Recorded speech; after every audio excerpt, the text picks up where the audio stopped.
This conference will now be recorded. So it is mandatory now to use the brake keyword in the case. You may not have the body part of it, which is above the brake. Above the brake, you will have some number of ports as part of the case block. It is not compulsory to have the body part of the case, but you should have the brake part. If you have a body and you do not have the brake, for example, it will show you a syntax error. You must need to understand that. Okay, it will show you this red underline. So you should have the body, which is called the body before the brake, and you should also have the brake part. Then only the rule will suffice. You may choose to have neither the body part or not the brake keyword. That is also fine. Okay, you may only choose to have the brake keyword for the case plan. That's the set of rules that are defined. As far as the default is concerned, the usage of default is not compulsory. Earlier, the default was compulsory. Now it is not mandatory to have the default keyword. Okay, but if you are using a default keyword, you will have a body part of that, which is nothing but this particular body part. Okay, and you will also need to have the brake part. It's compulsory. Earlier, the default body was compulsory, the default block was compulsory, and the brake was not needed. If you have a default block right now, the brake is mandatory. You will not have the body part. Do not have. Now, if you basically do not want to have the body part, that is also fine, but you should have the brake. You may not have the body part, but also may not have the brake.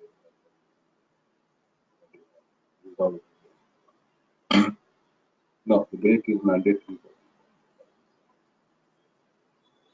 For a case, the brake is kind of not mandatory if you don't have a bike. You don't get an underline. But for default, at least the brake part. Because if you also comment the brake, you will see a red underline. So based on that, I'm going to basically change the behavior of the uh, understanding. The switch statement can be used when we have multiple events based on certain connections. Okay, the difference between switch and if is that and if shift equals can take comparative operators holding value or a function as an argument of if, but in switch we can pass an argument which can only extend numbers to that. That's more complex. And this is the argument of switch. Uh, this is the body of case one. Body of case may body of case needs to use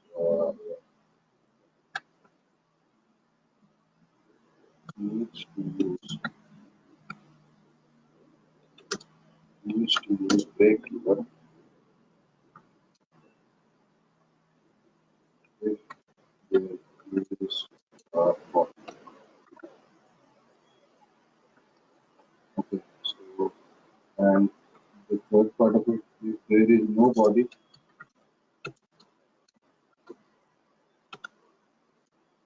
you may not use.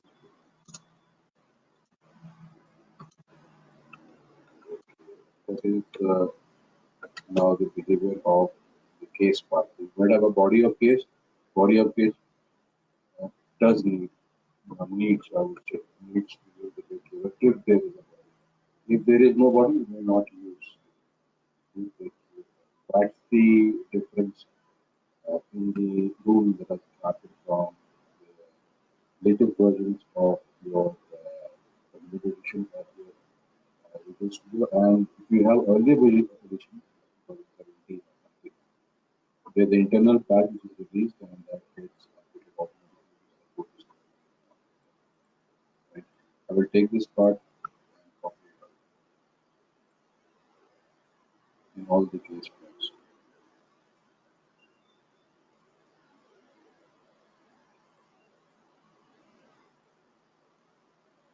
So,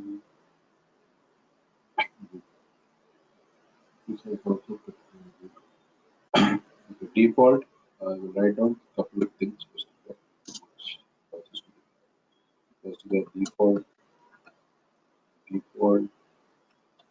part is not compulsory. Now it is not compulsory. Okay.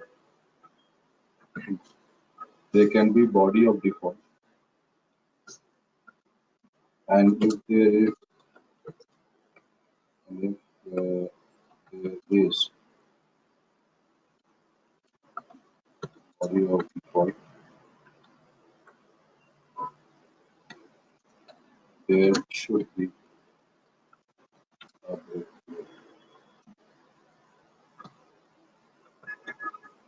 Okay. And therefore, if there is no body of default,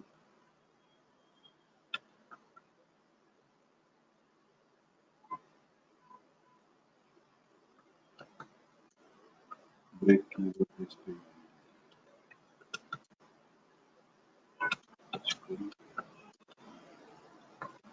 That is how it works. And this is predominantly the say the switch statement value, argument value is matched with each case statement. If the switch argument value matches with the case argument, then the body of that case will get executed. If none of the case argument values matches with the argument, and there is a default, because default is not compensated, and if there is the default bot, the default part, the default bot is introduced. That is what I want to add out.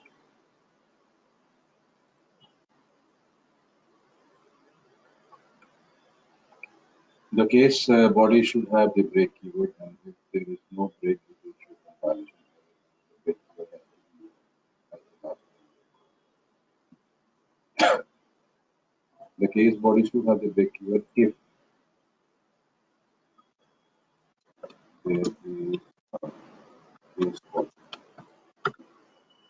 If it has no break, it will show compilation here. The break keyword has to be last. The default should also have the break keyword, else will show compilation. The body of default is not compulsory, but break is compulsory.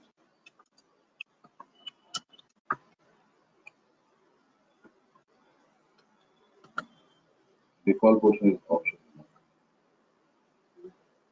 So based on the changes in the rule, that is what I have changed out here also. You need to understand. This is the program that we actually created in order to understand the concept of grades that will be given based on the numbers. Because program number 1, it says that the number is equal to 5, which is basically not defined in any of the cases. Okay, and there is no default also. So what is the result of this? Under this particular situation, what is going to happen? There will be no result in the console. That is what is going to happen. Save it and debug.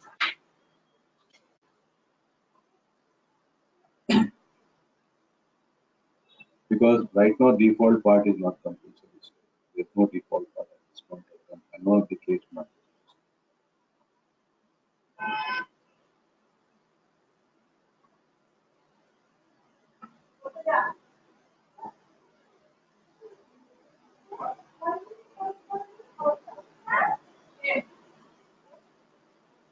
Hi Kaushik, this is Nisarga here.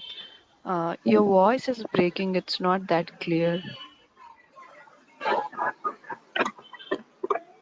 Is it fine now? Yeah, now it's better. Your voice is breaking. Check up your network, Nisarga.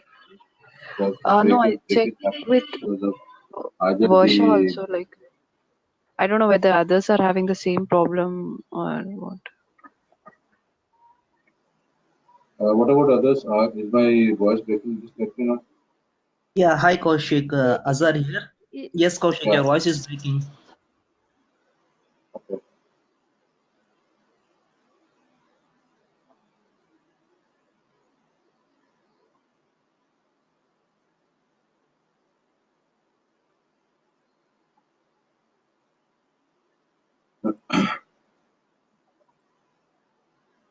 That's good.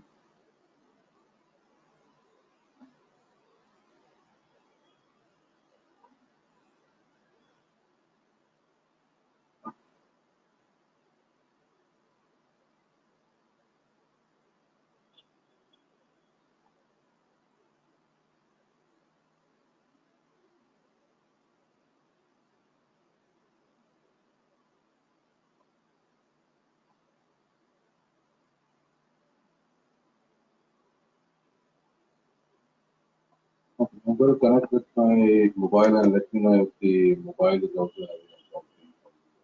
This is a broadband connection cable. Is there a problem? The other network.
Address भेज ना aunty तुमको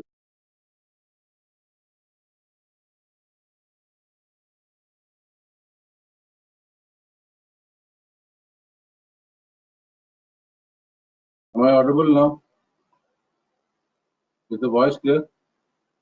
Yeah, now it's clear.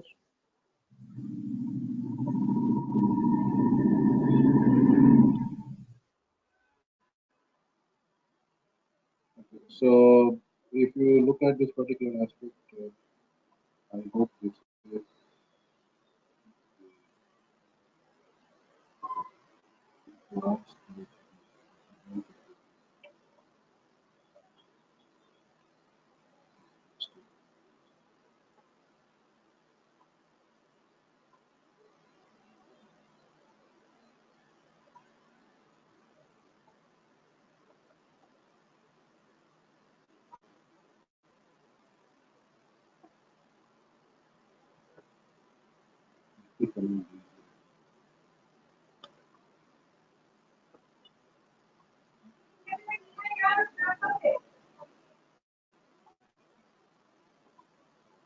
Well, exam this, there will be no cases matching, so, and there's no default.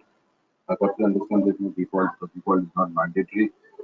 Whenever the case matches, we will not be able to see any kind of results out here. So now let's say I have a default.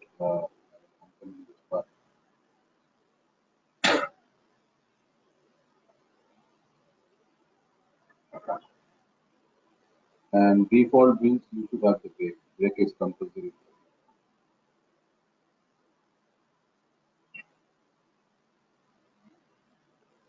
Even if there is no body. Here, if there is no body, you will not have. Okay.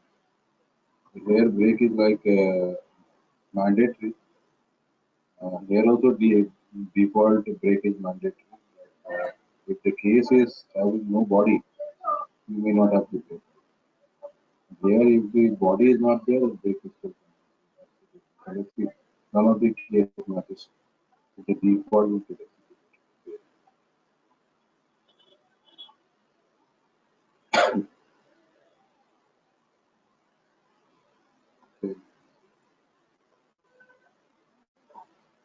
So if I put in something else like your zero also, none of the cases. In this particular behavior, still you will see that the default will execute and the print out of the field as defined in the print line, right line command of the default block.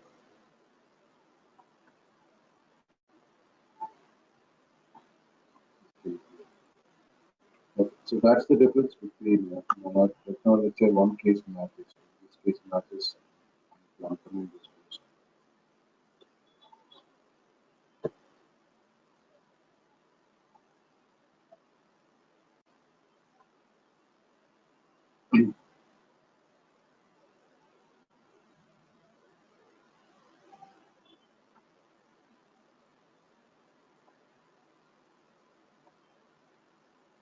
The commenting and uncommenting is possible also. Control K, Control V. Here, the commenting part is Control K, Control C. So right now, case one will work. And if there is no body, no breakage. But if there is body, you may only have the break part. But this case matches obviously the excellent part.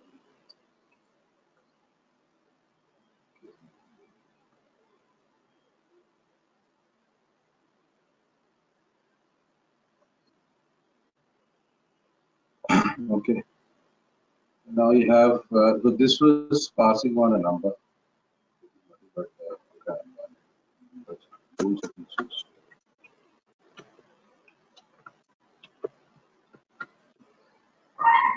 This is basically grading.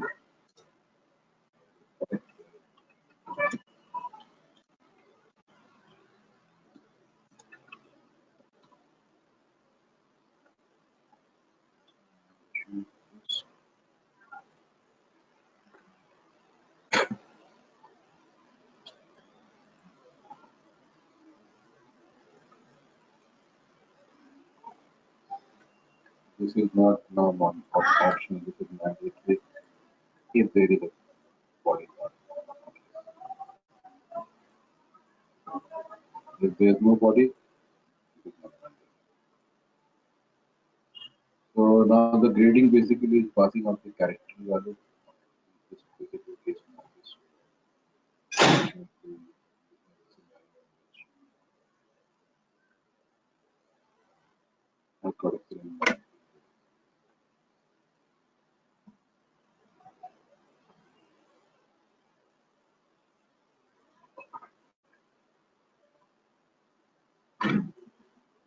this accident is from the our below.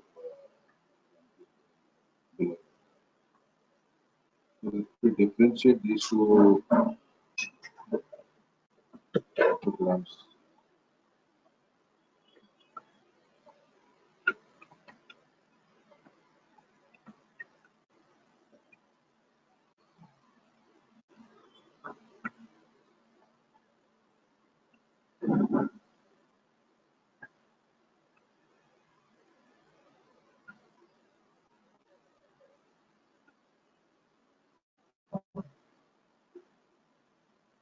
so here is the default. Here I will going to create new default.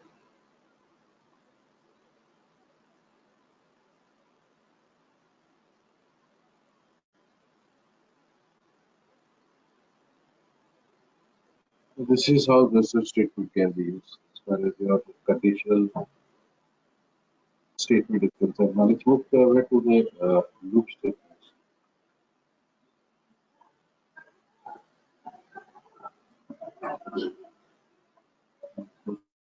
So for that, I will create a new project today.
So move to the startup project. Is,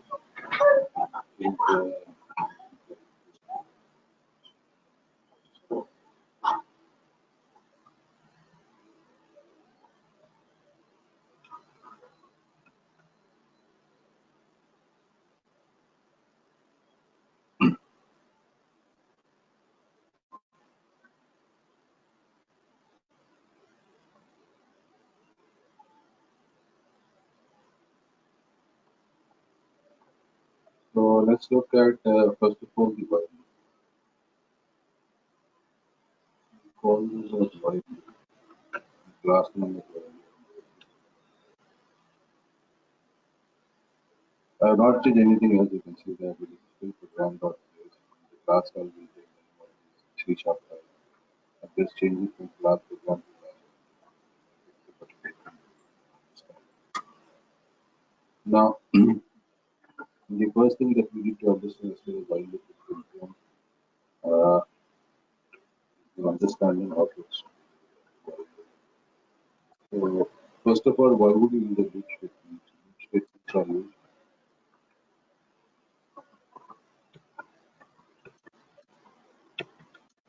when we have repetitive.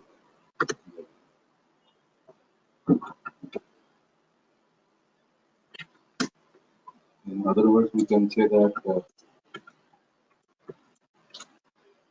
In other words, we can say that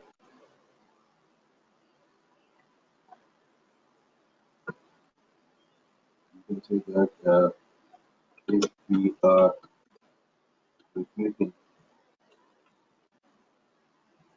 codes and the codes gives uh,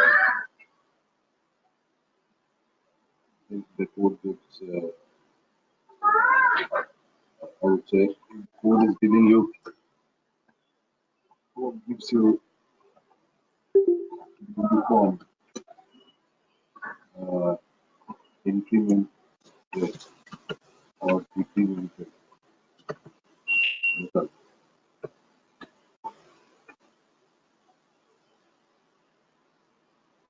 It is better to use the loop step.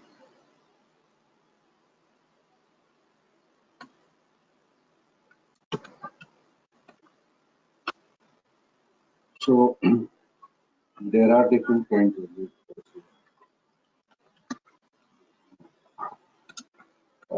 Loop step. And the different kinds of loop statements I can take as while loop. And then we have something called as the do while loop. We have the for loop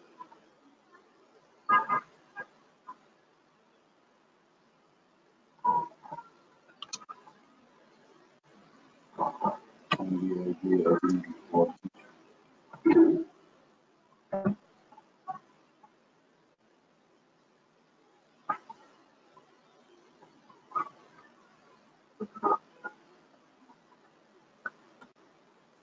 we speak about the while loop, first of all,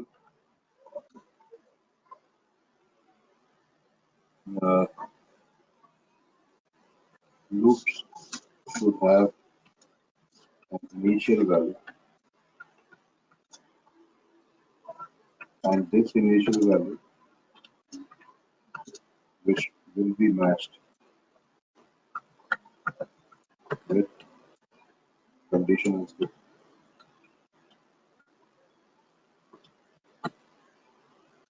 If the conditional statement is Boolean true,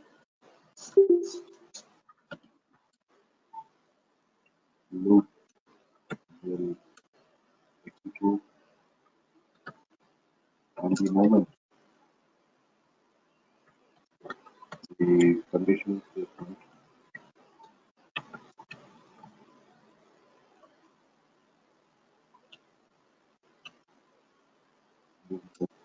is Boolean false, the loop should terminate.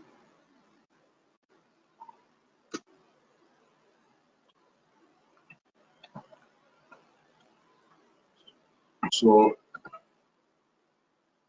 so it's a typical behavior that the loop should have initial value, and this initial value is to be matched with the conditional statement. If the conditional statement is Boolean true, loop will execute, and the moment the conditional statement is Boolean false, loop should terminate. Now that means behavior is what? We need to see that the condition, conditional statement should be defined in such a manner that it becomes false, becomes Boolean false after we get the desired. So it should become, so it's a very important statement which I am telling you. So if you're not understanding, please let me know. I'm saying that we need to see that the conditional statement should be defined in such a manner it becomes Boolean false after we get the desired result. And it is required to have Boolean result as false for the conditional statement in order to terminate the loop.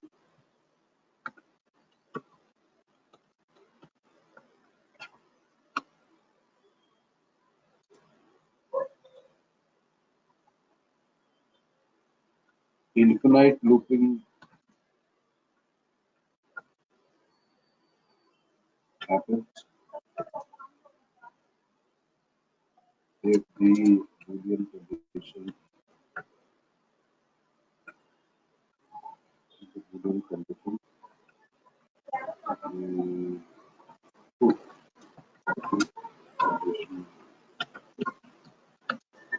and that is not true.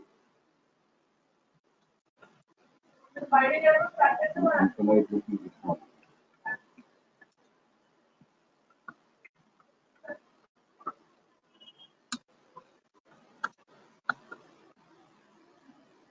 And infinite looping is not good as it takes resource space. So when I say resource space out there, this is what you are. Memory. The memory space of your computer. Another takes up resource space. Ultimately,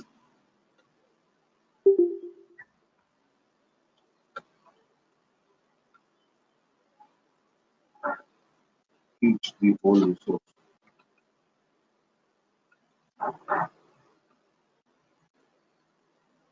Thus, ultimately eats the whole group, thus hanging the system.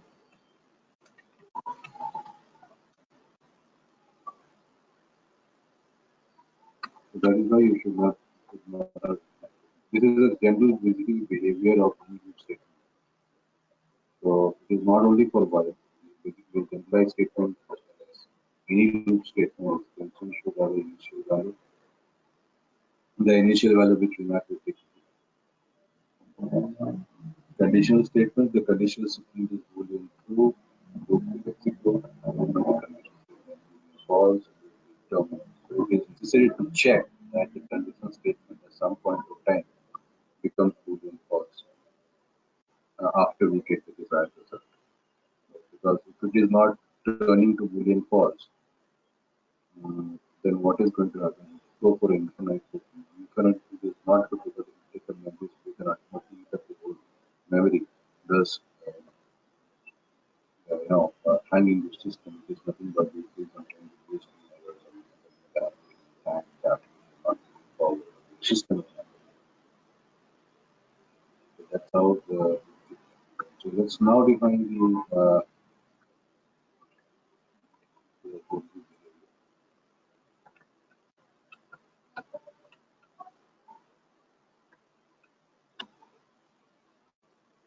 let's now define the value. The first thing I would say that have you ever thought of that when I will use a while loop, or when I use a do while loop, or when I use a for loop? So let me tell you the while loop is under situations when we have ambiguity in understanding how many loops the program. So while loop is used under only those situations when we have ambiguity. Ambiguity means also confusion in understanding how many loops the program. That is where we loop. Because of this reason, because of this ambiguity,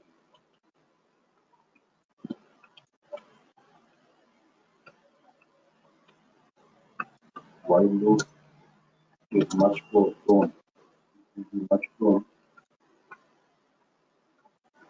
to showing infinite loops. So I am saying much prone. The probability of getting infinite loop with while loop is much more, but the highest, because of the fact that uh, we do have ambiguity in understanding how many loops it becomes. And since we have ambiguity in understanding, and then the reason why we do a while loop. And since we have that ambiguity, obviously, what's happening is that we technically see that the while loop goes for infinite loop much more in comparison to other loops.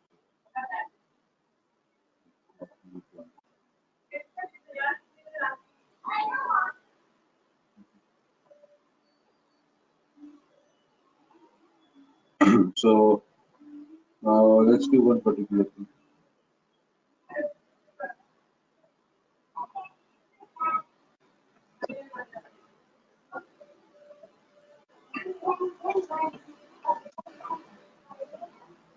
So the syntax,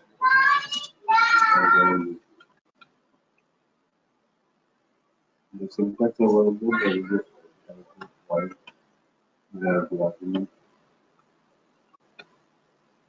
while and then we have the body.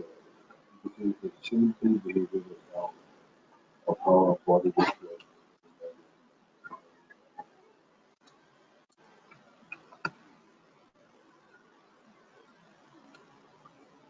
And also write down that there will be initial statement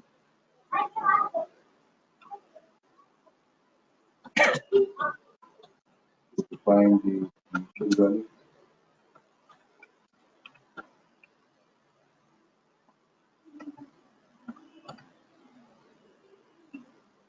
And I can define the initial value also.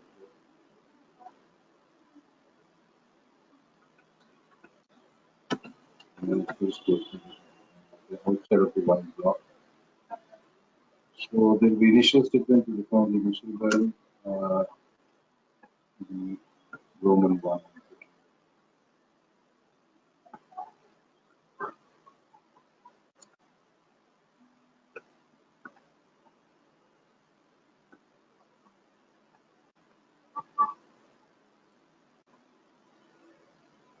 Roman 2 will be, there will be completion.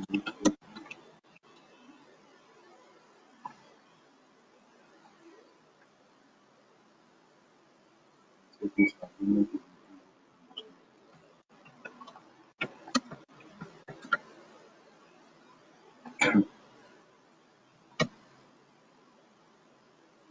and third part is may or may not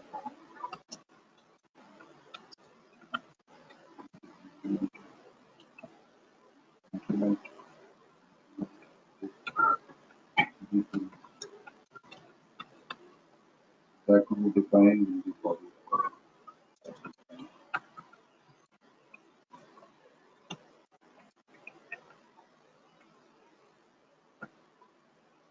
of the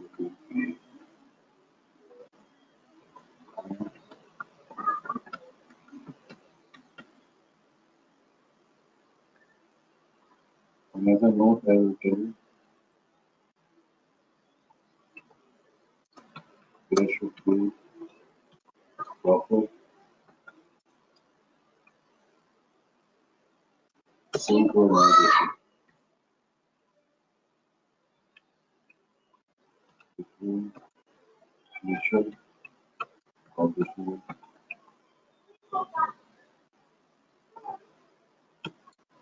and implement or decrement to get the desired result.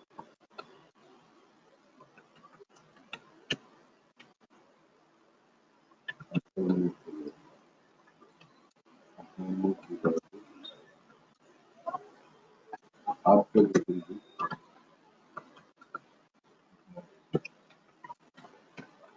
that's a very important principle which will hold true for 2, 1 and 4. So there should be proper synchronization between this initial, conditional and increment, so that you get the desired result as you wish to do. And after you get the desired result, you should terminate the body. After you get it. Okay. Now let's understand the working behavior of it.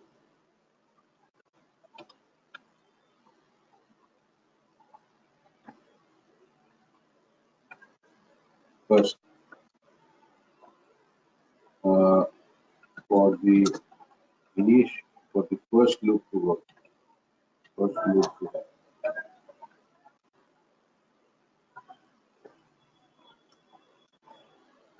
The first loop, the initial value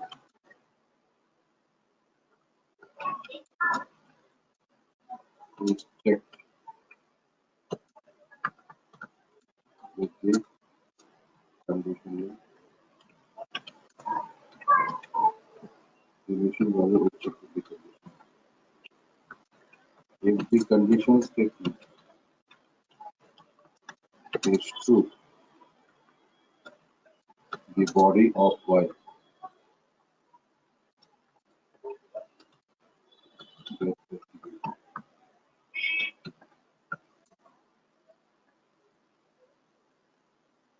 And the body of Y will contain anything, including the increment.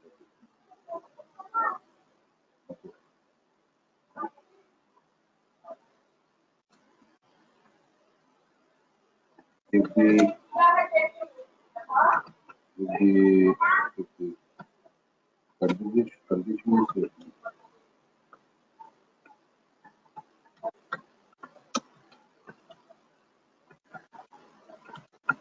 is Boolean false,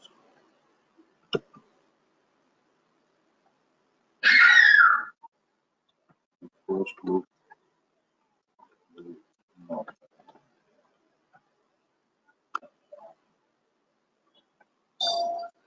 Third point is that for subsequent loops,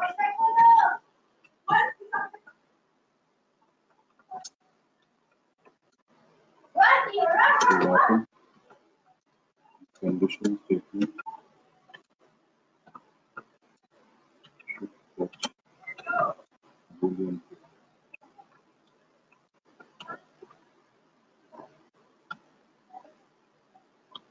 Otherwise, the while loop will fail.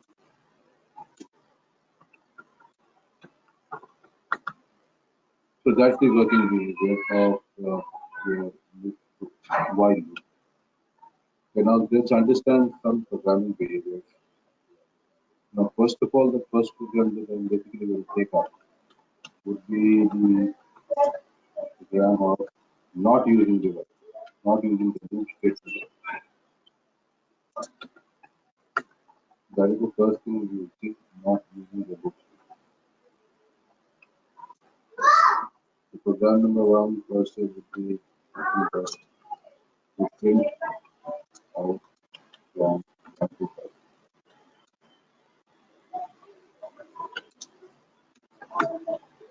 So let's do the particular analysis. Now, if I don't use the loop statement, two things that you are going to see. The repetition of codes, first of all. Okay. And you will see a uniform implementation of the file because I need to print out from 1 to 5, 1, 2, 3. So there will be repetition of code because I'm not using the loop statement, and there will be uniform implementation of the data. Uniform implementation means not is nothing but as far as this program is concerned, it means it will print out 1, 2, 3, so in steps of one. There is a uniform implementation from 1 to 2 to 3. That is what uniform implementation means. So let's basically I have to define a particular variable. Start with 1. I have to basically do a print out of this. So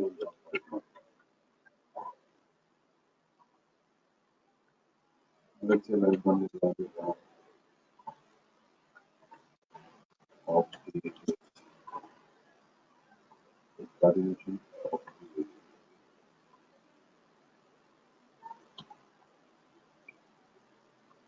So this will basically print out what? This will print out 1. I have to print out 1 to 2. The implementation. I can use this or I can use or I can use the compound. As you wish to. But all these are nothing but implementation. So after implementation, the value of A is A equal to what is the early value of A? Early value of A is equal to 1. When I do a console.pipelines,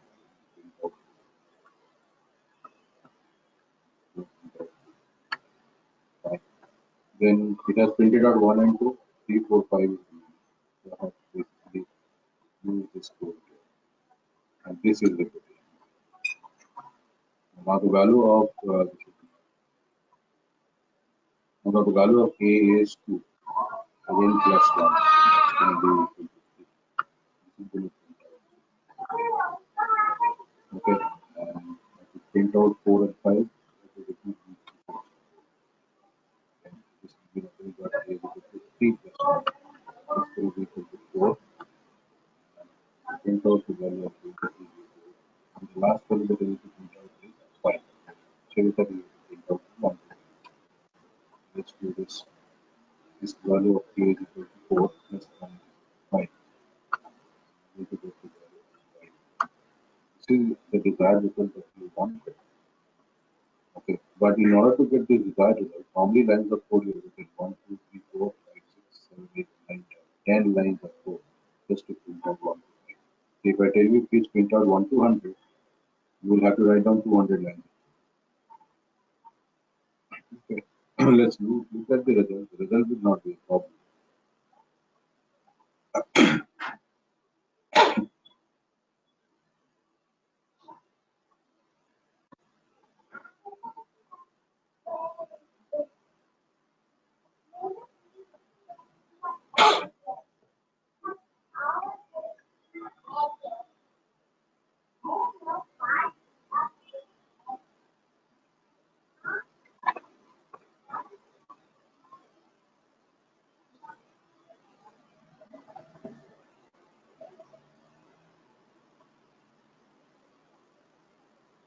So I'm getting the desired value.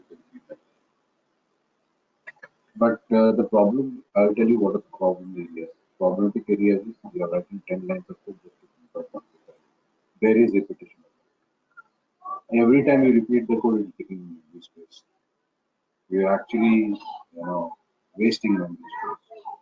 And the last point that I can say is that more number of codes is equal to more complexity. I don't know how many guys are engineers out here, and whether these at this point of time, since I think most of you have passed out a couple of years back, I don't know you have read about the Macabre's complexity.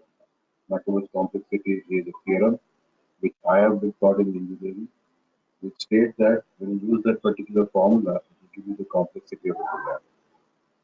Now, remember one particular thing, the complexity of the program is directly proportional to the number of codes. So here, if you look at the number of codes are 10, so just printing out 1 to 5. So obviously the complexity of the program is high. So when I say complexity of the program, what do you mean by that? It means if you have some problems in this program, the debugging becomes a headache. Because more lines of code means you have to debug each and every line. So what is the result of each and every line? And right now it is 10 lines. So let's say I tell you to print out to 1 to 100, you have 200 lines of code. And if you have a problem in those lines, 200 lines, you got to find out where is exactly the problem.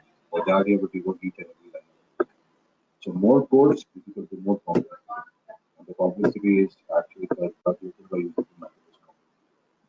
There's a theorem and the formula for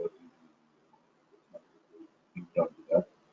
And if we are more complexity, the debugging becomes difficult. And takes up more resources. Now, we also say that if a programmer has written more lines of code to arrive a particular design, the programmer is not considered good. Programmer is considered good when you get the desired result with minimum. There's a question out here. If you read the question, please mute background noise. Check out who is basically having a background noise.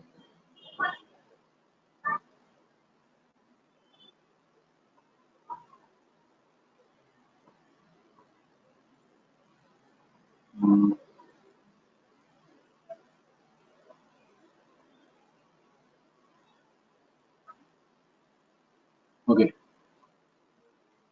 let's go ahead. So this is the problem with the code. You're getting the desired result. In order to get the desired result, you have more lines of code. More lines of code suffices to the fact that the complexity is more. If the complexity is more, it suffices to the fact that the coding becomes difficult and rectification. If we have more lines of code, you are not considered. Now, as far as this particular coding behavior is concerned, you will see the repetition of code. How many times it is repeated? 1 time, 2 times, 3rd time, 3 times repeated. And if you have repetition of codes out here, obviously you have to understand that this will be a typical scenario for a loop state. 1 minute.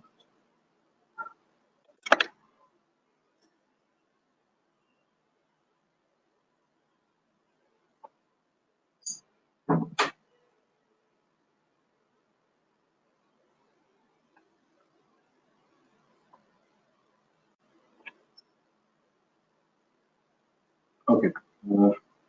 So let's write the same program with loop statements. I will use a while loop. Now, I have also told you one particular thing. The while loop is used under situations in which we do not know how many loops the program should be going. As far as this program is concerned, we know how many loops it should go. I know it. But still, I am showing you the usage of while loop. But in the real-time scenario, if you tell me to write this program in real time, I will not use a while loop. I will use a for loop because I know how many loops it should go. If I know how many loops it should go through, I will just use the for loop instead of using the while loop. Now, why would I avoid using a while loop? Because I do not know how many loops it should go through. So that is the reason I will use a while loop. But as I told you, since I have that ambiguity in understanding how many loops the program has to go through, it is much more prone towards going for a infinite loop. So be careful by using a while. It is much prone in comparison to for and do while to go for a infinite. Still, at this particular program, at this point of time, I will use a while loop. So let's use a while loop to do the same. Use the while loop.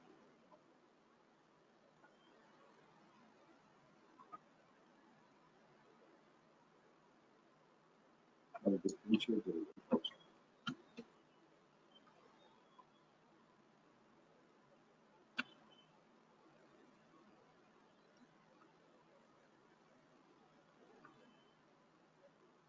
Okay.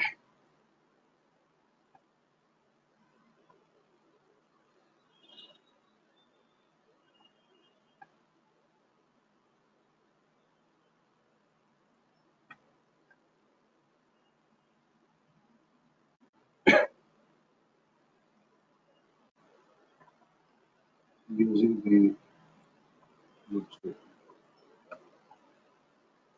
Program 2 is basically the print out same. So, for a loop statement, while loop, for example, the syntactical behavior is that you gotta have the initial value. So let's have the initial value. So I have to print out one first. That would be the initial value.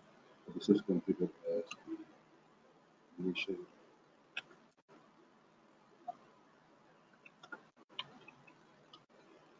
It's considered as the initial statement, and then I have a while. And this is the condition statement. The condition statement gives you a boolean. Okay. Now the condition statement should be defined in synchronization with the loop statement. Okay. And so that you get the desired result, and then after getting the desired result, the while loop should turn. So what should I get?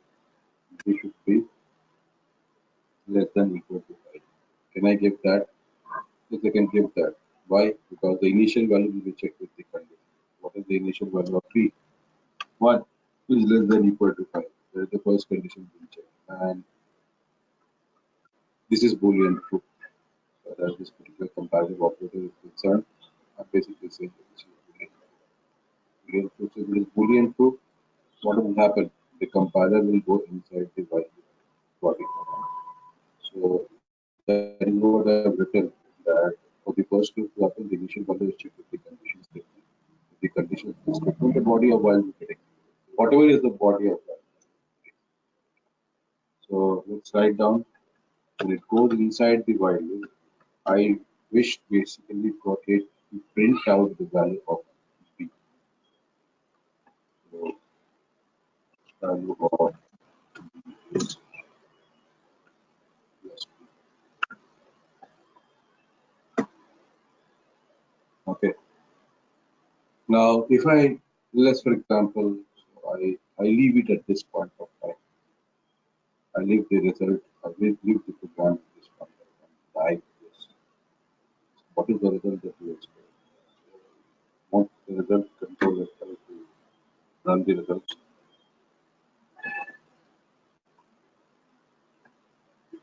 See, if you see the value of b is constant at 1, and this is infinite. And the infinite looping is happening, which will take up memory space unfortunately behind my computer. And this is infinite looping, which is happening because there is a desynchronization between the conditions and the logic that you have created. That is why there is infinite. The value of b is 1 for each loop. And infinite looping also means at no point of time the conditional statement is becoming false. You have to terminate it. Okay. So what is the problem with this? At no point of time the conditional statement is becoming false. That is why the value of b always remains 1. And since the value of b always remains 1, the conditional statement always gives you a Boolean statement as true. And since it is giving true, it is going inside the body of while infinite number of times and printing out the value of b is 1. This is a typical statement make you understand this is infinite.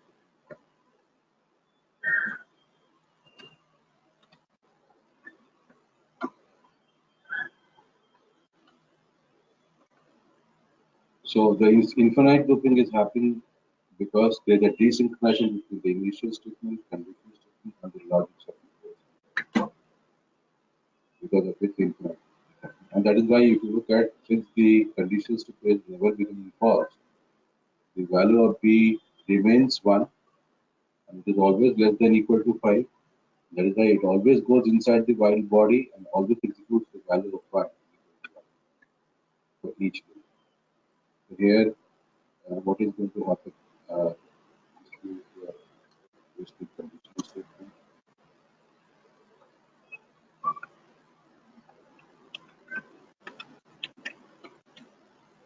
So above,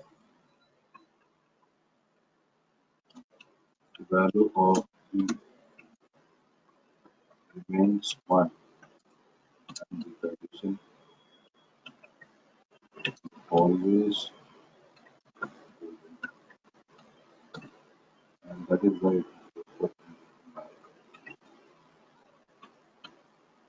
this is one behavior pattern. So if you have an infinite loop based statement, there are two ways to rectify it. One rectification is rectify the logic. The other rectification is that I don't know how to rectify the logic. I will comment it. But if I don't comment this out, I will not be able to compile the rest of the code which I can. But at this point of time, I will not rectify. Now let's go to the next behavior of this.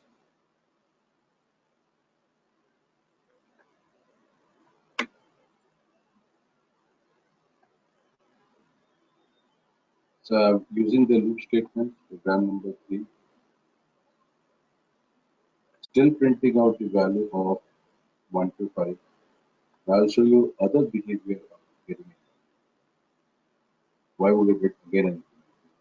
Let's see. Okay.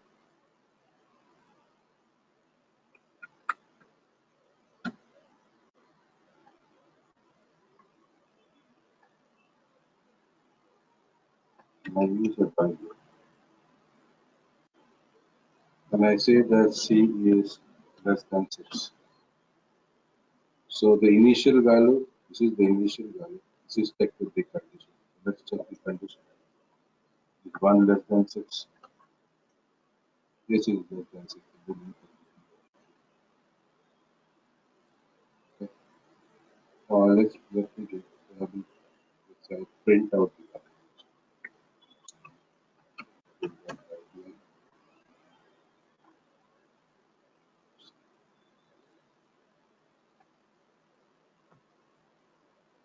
So this will print out the value again of C equal to 1, and this will never become finite. It will never become Boolean true. Make it as a finite. So I told that I'll show you another way to do it. So I will change the condition.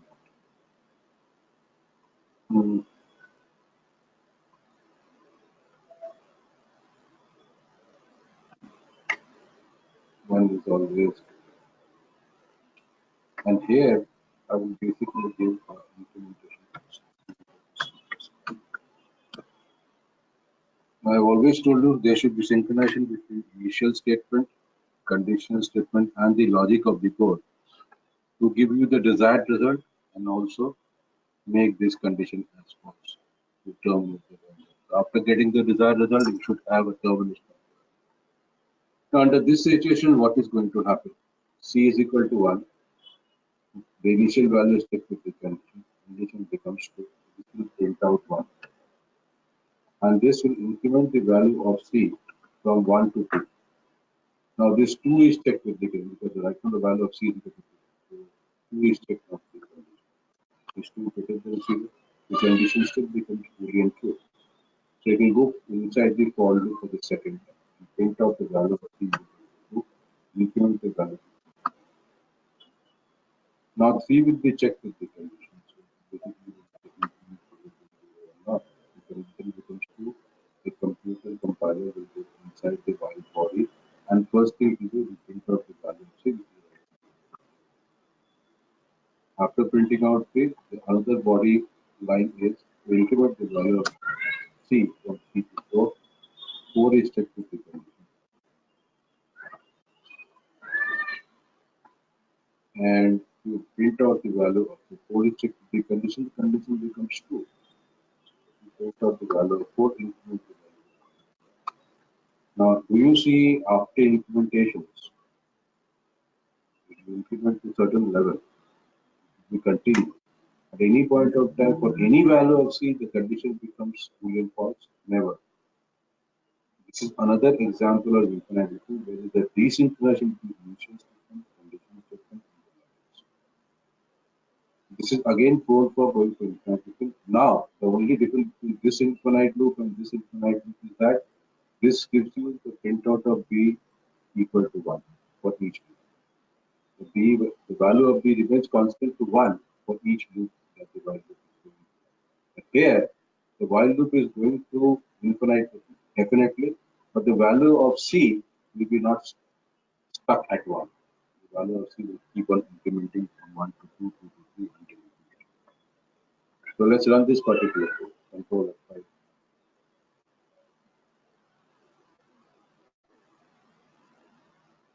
Now here you see C value is incrementing. At no point of time the condition is false.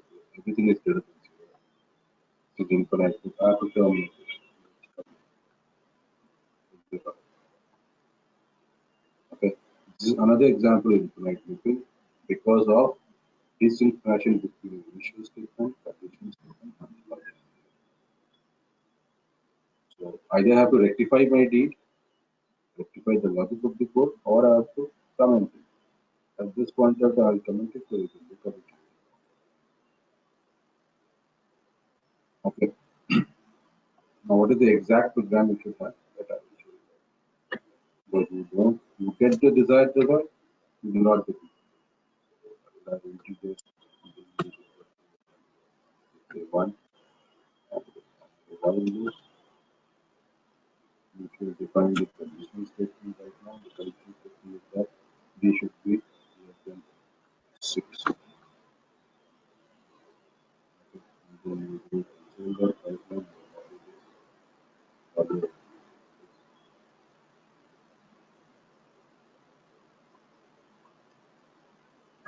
And then you increment the value. If I do not increment the value, it will again go for infinite. Because the value of B will remain 1. If you go for implementation but you will not define the condition properly, then you still go for infinite. The value of B will keep on incrementing 1 to 2. This is a typical scenario in which we get the desired result. And after getting the desired result, the Boolean condition becomes false and then terminates. So let's understand how does it become false. 1 is less than 6. Condition is 2. To print out the value of B equal to 1, increment the value of this 2. This is the result of the first. For the second loop to happen, the incremented value is checked with the condition. The incremented value is checked with the condition. The condition still remains true. We go for the second loop, we print out the value of B equal to 2, increment the value of B to 3 for the second. Now for the third loop to happen, the current value of D is 3, that is checked with the condition. If 3 less than 6, the condition becomes to print out the value of D equal to 3, increment the value for the third loop of D equal to 4. Now 4 is checked with the condition. It's 4 less than 6. The condition is still good for the fourth loop. Print out the value of D is equal to 4, increment the value 5 for the fourth. Now this 5 is checked with the condition. 5 less than 6. Condition is 2. We go for the fifth loop. Increment the value. So print out the value 5. Increment the value of D to 5 for the fifth loop. And then this incremented value of 6 is checked with the condition. 6 less greater than 6. So 6 is less than 6. This is where the condition becomes false. The condition becomes false while you will terminate. So you got the desired result and you also terminated the value after the result. There has to be synchronization between the initial, conditional statement and the logic. Let's run this.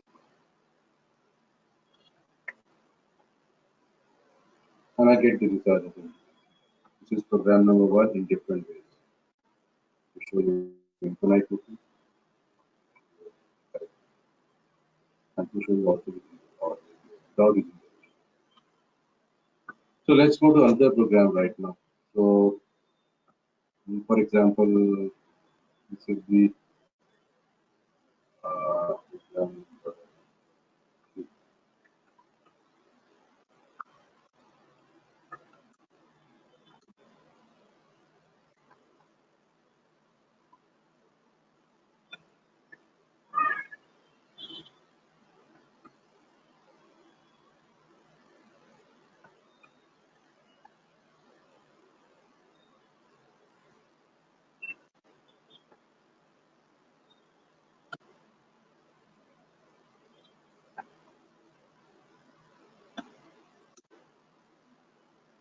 Okay. Let's say I'll tell you to print out from 1. Now, when you get a program, you've got to analyze the program. Print out from 100 to 1. You have to start from 100 and then go decrements to 1. So what are the initial values that you have to keep in 100 to 1? The initial values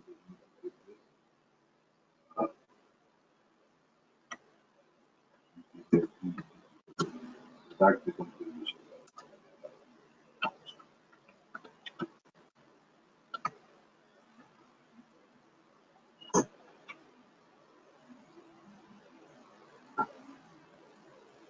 So this initial value has to be kept.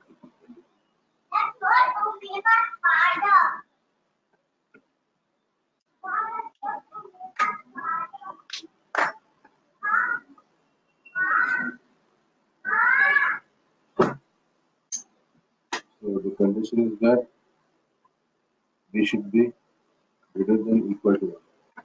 Into this particular the condition should be true. So for the first loop to happen, 100 should be greater than equal to 1. And this becomes Boolean. The moment it becomes Boolean true, I have to print out the value of the non.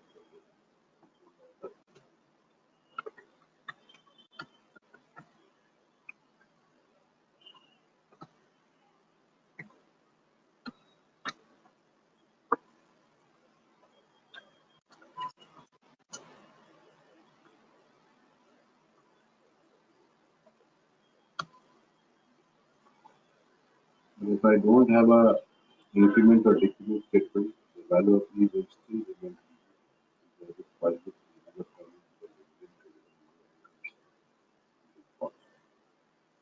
Synchronize your initial statement to decrement the value. And right like this,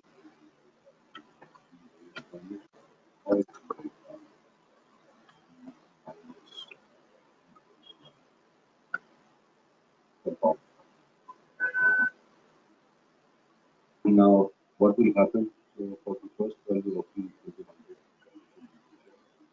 100, decrement the value and then 99 is checked.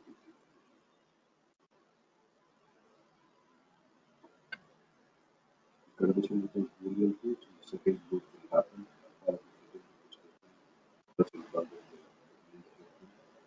Print out 99, decrement the value. Calculate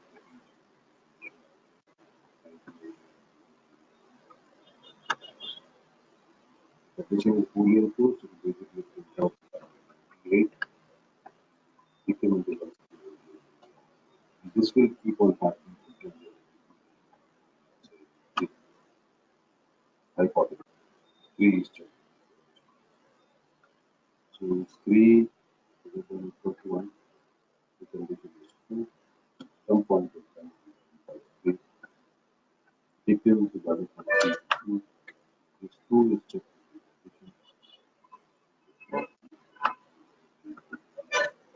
Still 2, so as far as the